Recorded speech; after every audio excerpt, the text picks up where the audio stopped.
YouTube now as well. Thank you so much for your patience as we get the technical aspects of today handled. So I'm going to share my screen and give a brief introduction, and then you'll meet these people on the screen as we go along the day, just to make life a little easier. We know that you are probably busy and probably not watching this live on February 2nd at 12:33 p.m. But we hope that you are watching this sometime during Heart Month and that you have the opportunity to take the information we're sharing and put it to use for your constituents. I am Lisa Salberg. I'm the founder and CEO of the Hypertrophic Cardiomyopathy Association. And not only is today my 9th heart transplant anniversary, but it is the first workday of February, and that officially kicks off our 30th year of operation here at the HCMA. So lots of celebrating going on this February afternoon. And we thank you for joining us. So a little bit about the HCMA. We were founded in 1996 after the sudden and unexpected death of my sister at the age of 36, just 6 months earlier in June of 1995. So we have been working for 30 years to build centers of excellence around the country so patients can get cutting edge care for their HCM, as well as being here to provide education, support, and advocacy for those diagnosed and those treating those patients. So we are super excited to enter our 30th year with you in Massachusetts here today. And we're going to take a look at your report card and see where we're going as an organization and where Massachusetts is heading in terms of understanding how to identify those who are at risk for sudden cardiac arrest from HCM and otherwise. So you have a report card on our website. You might not know that you have a report card, but you do. And this looks at a number of really critical features to the HCM family. Number one, have you accepted HCM Awareness Day as proclamation, resolution, or law? And thank you, Massachusetts, you have delivered. Do you have good AED placement laws in your state? Again, thank you, Massachusetts, you have delivered, and you have some good AED policies in schools, private schools, and health clubs. We need to get those state-run facilities involved in that a little bit more with your legislation, and you'll do great. We'd also like to see you encourage your high school seniors to have CPR as a requirement for graduation. It's a low-lying bar. It's a good skill to learn, and we would hope that you would look into that. You've got great Good Samaritan laws in Massachusetts. There is a new health insurance, I'm going to call it a game today, that is happening all over the country, and they're called copay accumulators. If you don't, we're not going to talk about it today, but if you want to know more about how to protect your constituents against copay accumulator laws, we'd be more than happy to talk to your teams about that. You've got some good step therapy laws in place. Thank you for that. And we need some non-medical switching laws in effect for medication for patients who are stable on one med and an insurance company decides they should be moved to something else. We believe that should be between the doctor and the patient. And in this case, we might need some help from the legislative body. You can check in at your report card at any time. Right now, Massachusetts is scoring a C, so you're passing, but you've got a little room for improvement. You remember those report card days, don't you? Oops. Okay. Oh, there's our HCM Awareness Day proclamations from all over the country for this year. And as HCM Awareness Day is the last Wednesday of Heart Month, you still have time if you're in a state that has not acknowledged 2026 yet. I believe we have one coming from Massachusetts soon, but we haven't gotten the 2026 in our mailbox yet. I'm going to hand it over to Dr. Michael Lynch, who's going to talk to us a little bit about hypertrophic cardiomyopathy, what it is, and why you need to know about it as a legislator. Good afternoon, and thanks for allowing us to fill you in on this kind of complicated disease. I'm a primary care physician in Wisconsin, so I probably have a little different background than some of the specialty physicians and other medical people that you may encounter routinely. But really what we're talking about today has quite a bit to do with excellence in primary care.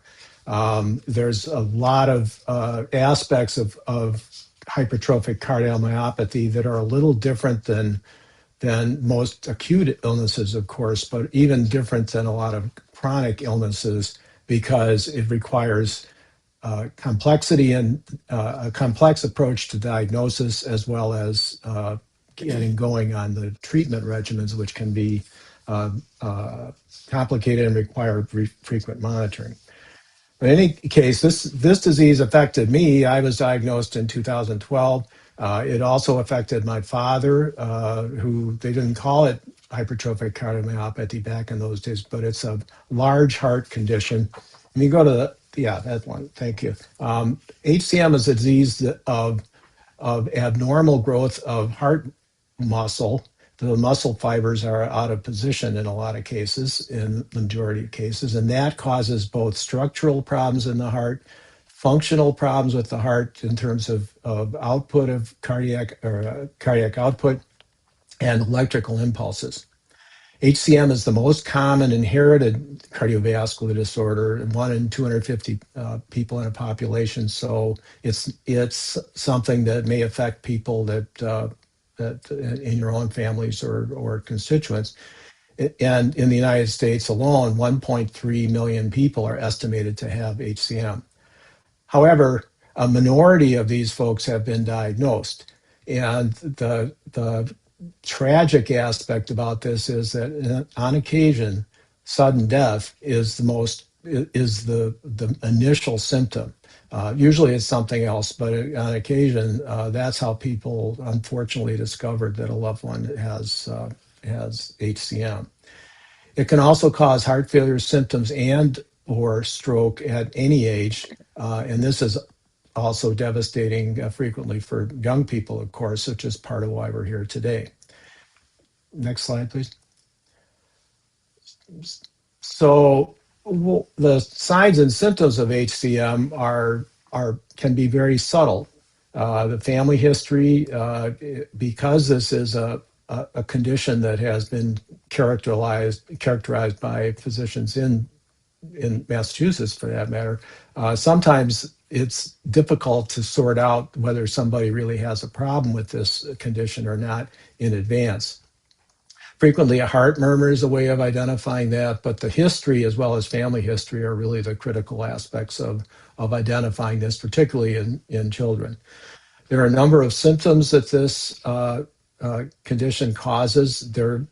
Most of them are nonspecific, and some people have no symptoms, unfortunately. That makes it difficult to sort this condition out. Next one, please. So we're calling them complications rather than symptoms. That sudden cardiac arrest does happen on occasion. It's occasionally athletes, but frequently it's not athletic activities that induce this kind of problem, as well as other arrhythmias, which are not quite as life-threatening, but can cause some significant issues. Endocarditis, infection of the heart and heart valves is a problem that Lisa mentioned she had, as well as progression to heart failure and problems that lead to advanced heart failure, problems like the need for a heart transplant. The critical thing is that HCM and other large heart conditions can be treated if they're diagnosed in time before a tragedy strikes. So this disease can present in different kinds of ways. Like I mentioned, there's the potential for sudden cardiac death or a cardiac arrest, but that can be managed by implantation of a cardiac defibrillator. There's generally progressive heart failure symptoms, which are managed through medication, as well as surgery to relieve obstruction, and eventually at times it could lead to transplant. If someone goes into atrial fibrillation and heart rhythm disorder, to prevent strokes, in addition to regular medical management, anticoagulants and ablation to try to eliminate the atrial fibrillation can be done. The most important thing that we're talking about today, though, is that we need to screen other family members. It's other family members. This is a genetic disorder, even if we haven't identified the particular gene in all cases. But other family members do need to be aware of that individuals have this problem and that they can be screened effectively.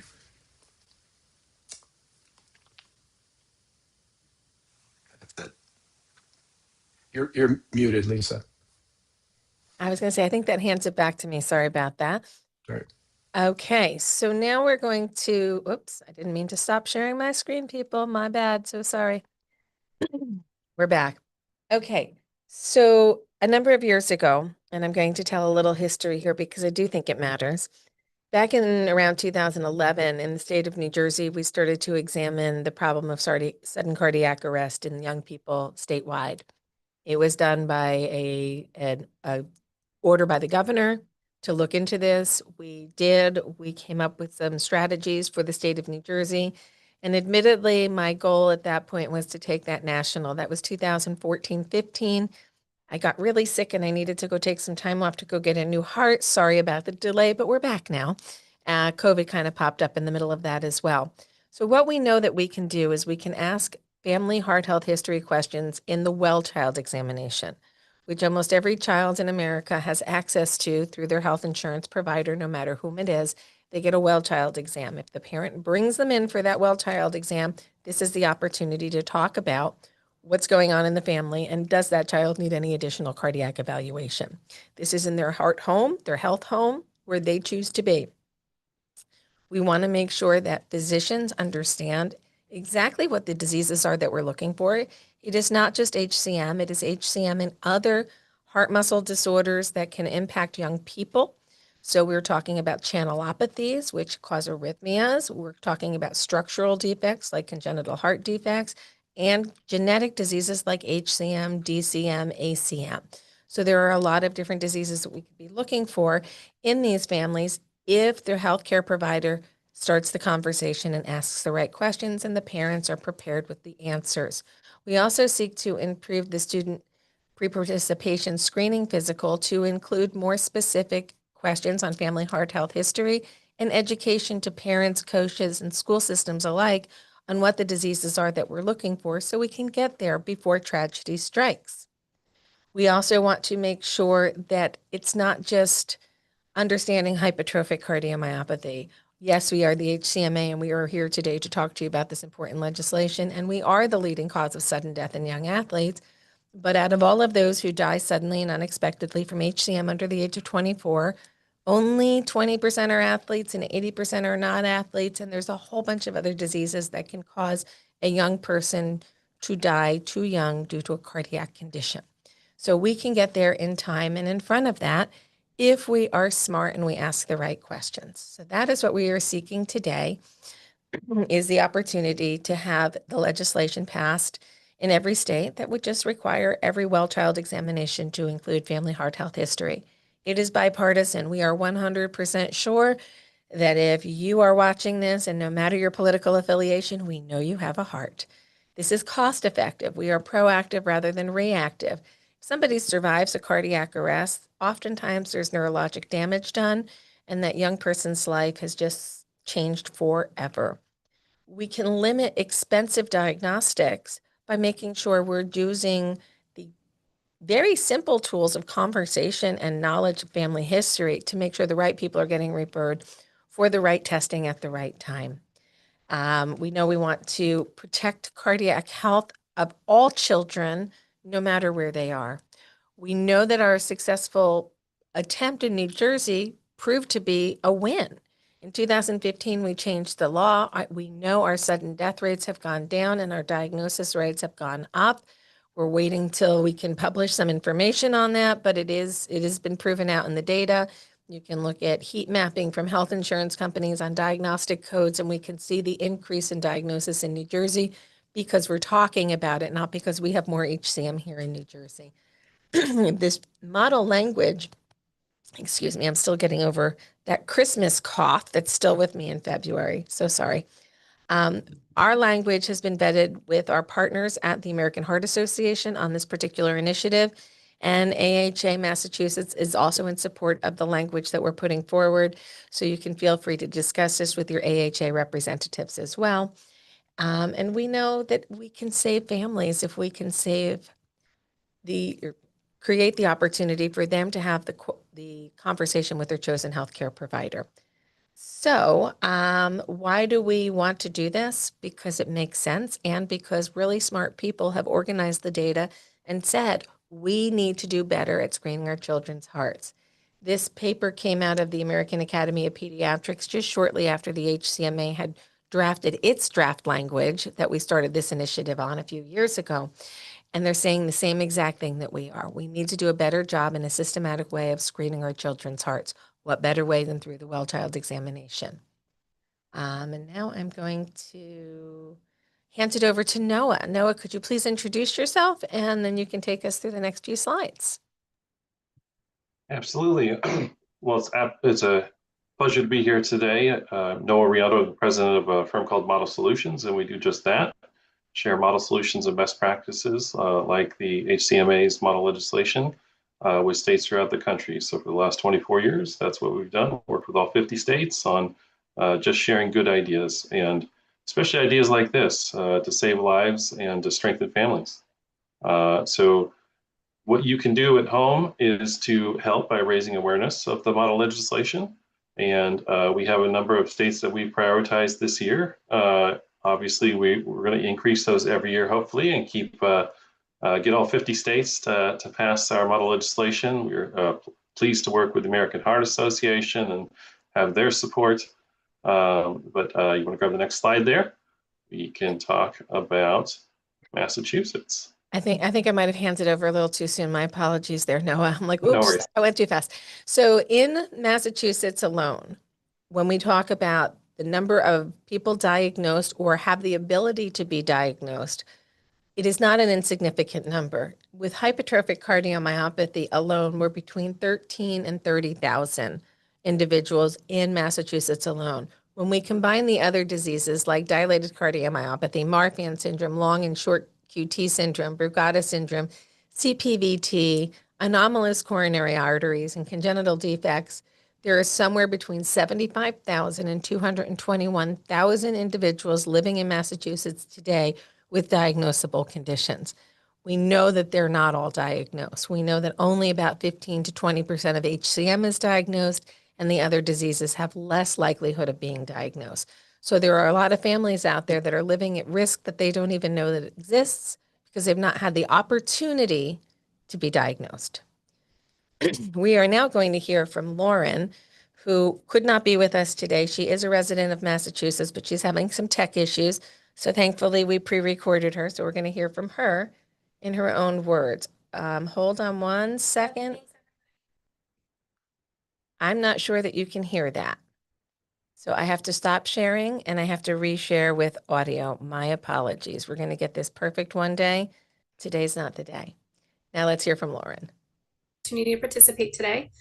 I was first diagnosed with HCM 25 years ago. I was 16 years old. At age 14, I was referred to a pediatric cardiologist after a heart murmur was detected by my pediatrician during my routine well visit.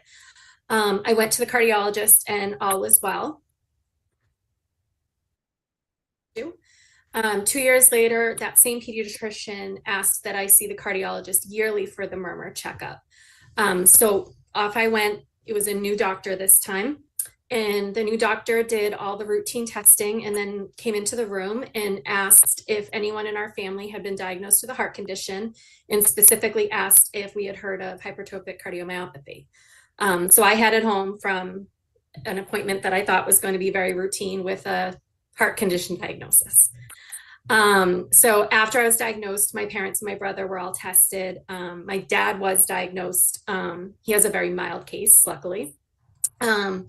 And because I was 16 years old, I had a lot on my mind that was not related to my medical issues. I was trying to get my driver's license. I was applying to colleges. I was active in a local dance company, and I was free. So I kind of put it out of my mind a little bit. And I started college. I studied political science and hospitality and event management.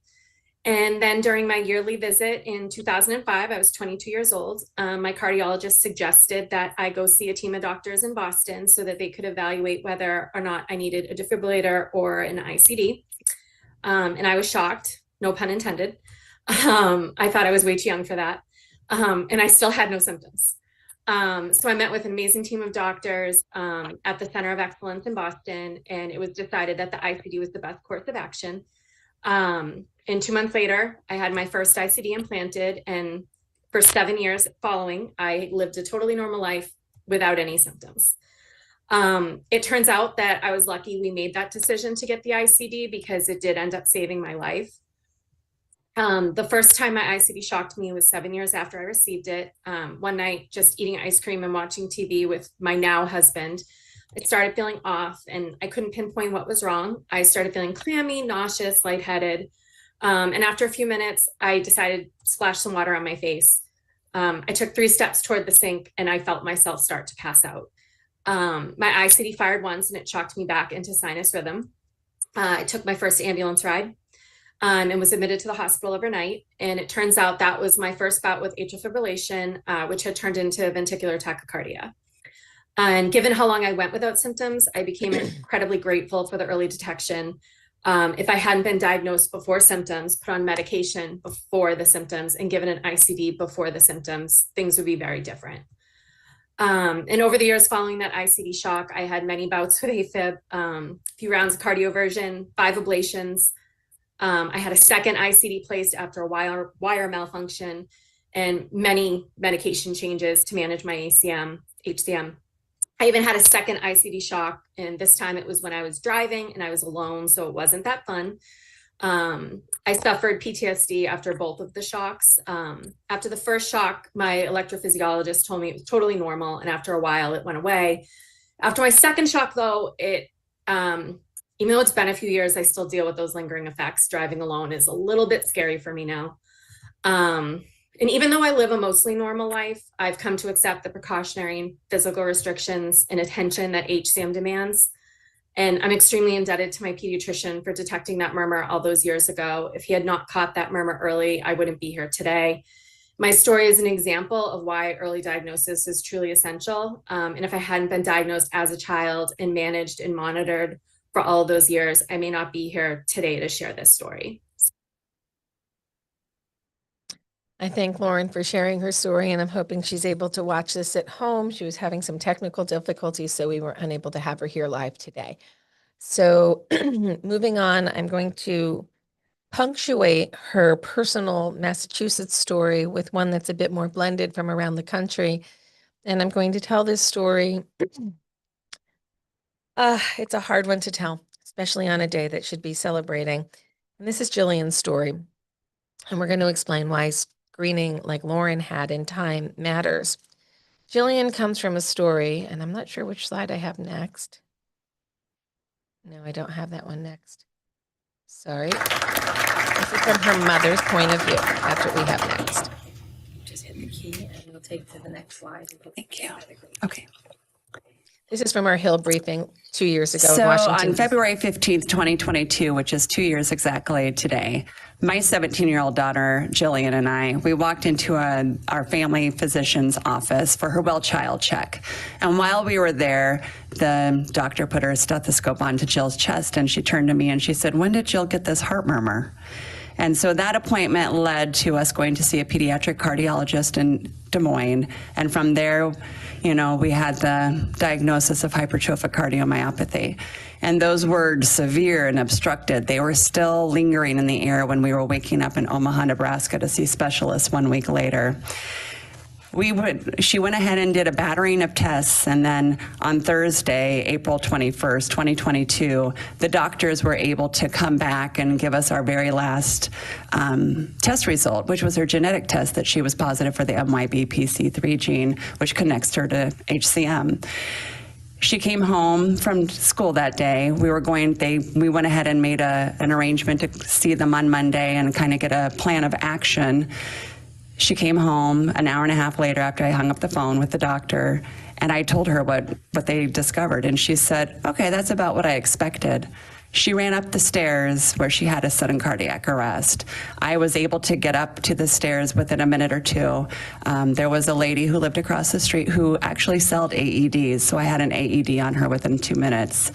But unfortunately, our efforts, the efforts of the EMS and the hospital staff were not successful, and we lost Jillian that day. So Jill was a very funny and outgoing girl. She loved music. She loved Harry Styles. He was her favorite. She loved art. She was really, really bad in algebra. And she wanted to be a designer one day. After Jill's death, it was like an explosion went off, and I started connecting dots within my family. And I talked to lots of families on my members of my paternal side, and I found out that we had a lot of similar heart problems. With the help of Omaha, we were able to get all of my siblings, all of my cousins tested, and we discovered that I had HCM. Half my siblings had HCM. 25% of my cousins had HCM. And from then, we now have many of us have ICDs and have had myectomies. We have also lost them. My brother has died in a surgery that was a valve surgery for an enlarged heart. My nephew has had 2 myectomies. My sister had a sudden cardiac arrest 5 months after my daughter died. And I just say that she died of a broken heart, since we're not ever sure exactly what it was. But my family is actually lucky because of Jillian, because she was our call to action. Because of her, my family has the power of knowledge to be able to fight against an invisible gene. But not all families are that lucky. But there is hope for them. Had there been big questions that were in place when I took all of my girls to their well child checks that we were asked each time, so that in 2010 when my nephew had his first myectomy, or in 2015 when my brother had died on the surgical table from his HCM, maybe some of the doctors could have put it together that we needed to do a little bit more investigation. Or when my 91-year-old father, who had HCM, and that's how he went down too, he had a sudden cardiac arrest, but if he had gone into his Medicare first visit and was able to tell them that he had 7 siblings who died, all of cardiac arrests, maybe that would have been a trigger to have them look at us a little bit easier. If we had gotten the treatment earlier, I'm hoping, it would have been hopeful that she could have got diagnosed earlier, which would have led to earlier treatment, and maybe would have saved Jill's life. And lastly, I am a nurse in Iowa, and I work at a family practice clinic. It would take me 5 extra seconds of my day to ask these questions to a patient, and that would help save thousands of dollars, millions of dollars, and keep thousands of family intact and whole. I wish it wasn't me standing here, and I wish it wasn't my daughter. I wish it wasn't my family, and I wish it wasn't that I know the heartbreak that people go through. I wake up every day and I live a nightmare. But it is me, and it is my family, and it's my wish and my hope, and I wouldn't be standing here, and none of you would be hearing my voice if it wasn't for the life of a girl named Jillian Blair, and she had HCM.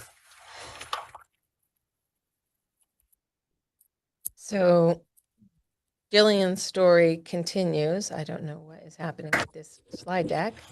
Just hit the key and it'll take I you have next. lost the slide deck. We got to work on this slide deck, guys. Something's a little wonky with it. Okay, so I'm going to pull my slides back up here in a minute, but I do want to give a big shout out to Amy Blair, who today is staff member at HCMA, but she's on the DI list as she's currently awaiting a heart transplant herself. And she's been in the hospital for several months now. So we hope that you join us in sending some positive energy to Amy, Jillian's mom, who awaits her heart transplant. And I'm going to go back and get our slide deck back up here. Got a little technical issue there. So sorry again. And then we're going to hand this over to Noah in a second when I get to the right slide, because now I have to advance all the way through Jillian's story. Okay. So we are having a problem that I am unable to get past. There we go, maybe. There we go. That was an interesting technical glitch. So sorry. Noah, now back to you. There we go, Lisa. I see it popping up. Wow. Listening to the stories from Lauren and Jillian, there's just so much there that hits home. And certainly not everybody's situation is the same, but I think that this is an issue that really touches all of us. My late father had AFib non-clinical. I'm a political science graduate like Lauren, and I just got back from watching my 2 girls dance over the weekend, and was born with a heart murmur. It was a colleague of mine who lost their wife to HCM and reached out to me and said, "Can you help?" And that's really why we're here today, is had to ask for your help. You know, this is not something that we know a lot about when we're born and go through life, and it's the diagnosis of a family member that helps us to understand at a well child visit for a child how many members of our family can be affected. And so we're working hard at Model Solutions in our firm to work with HCMA to get the word out about the opportunity for states to bring up well child visits and ask those questions so we can protect children and families throughout the country. And so really wanted to ask for your help today in Massachusetts. Representative Livingston has introduced House Bill 2485. I think you see an email address on the screen. Would love you to reach out to Cassidy as his legislative assistant and to Jay and just thank them. Let them know that they have your support and that you appreciate them introducing House Bill 2485. If you don't live in Massachusetts and you're listening to this, please reach out to the HCMA. We'd love to get you a copy of the model legislation. We'd love to work together with you because this is an issue that affects all families. Absolutely. You may not have HCM directly, but I can almost guarantee you that someone that does. And so it'd be a pleasure to work together with you to pass the model legislation and a true best practice into law. And we really, really appreciate your help. Noah, thank you for that. And I will say that later on today, we will be meeting with a Minnesota representative who happens to also have a big heart in more ways than one. She's a member of the tribe, as we say, and she's also going to be sponsoring legislation in her state. As Mike Lynch explained earlier in our presentation, you can be a doctor with HCM. And as we will see later on this afternoon, you can be a state legislator with HCM. We are everywhere.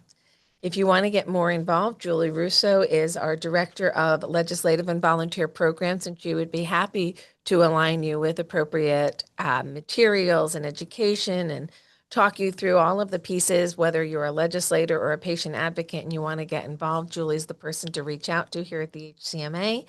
And we have taken 34 minutes of your time, and we wish to thank you today for listening to us. HCMA is not an individual or a letterhead. It's a team of committed individuals who are working together with volunteers or as staff members to make sure families get their diagnosis in time, patients get their treatment effectively, and that patients have the opportunity to live a life full of all kinds of experiences, regardless of how big their heart is, figuratively or literally. So we thank our board and our staff and our volunteers for their time today. If you would like to get more involved with us, please let us know. Some of our sponsors are here on the bottom, but some of them came in at the end of last month. So some of our sponsors are currently missing. Sorry about that, guys. We'll get you up there soon. And again, as it is February 2nd, it's more than just Groundhog's Day. It's not just about Punxsutawney Phil today. It's also about Brandy, a woman who gave me the ultimate gift 9 years ago today. And to Lori, the woman who 30 and a half years ago inspired me to come out here and use my voice to help others find out that they have something that is treatable. So to Lori and to Brandy and to all the big hearts out there, thank you so much for all you do every day. And thank you to all of our partners. And good luck to all of our advocacy partners who are out doing their own work during Heart Month as well. Collectively, we're doing a lot of good, and I'm proud to be a part of this big community. Mike, Noah, thank you. Julie, thanks for the back end. And we will take a few questions if anybody has them. But as we are mostly dealing with virtual, I don't know that we have any questions in the chat box right now or in the Q&A box. We are clear of questions. And I'm sure that as we send this out to the state legislators who are going to be watching this after the live broadcast, if you do have any questions, pick up this old thing. It actually has this phone feature on it. You dial 973-983-7429. We pick it up and we actually answer your questions. I know that's crazy in today's world. It's not just email, but you could also email us at support@4hcm.org if you have any questions. Thank you for your time and attention today. And we are done.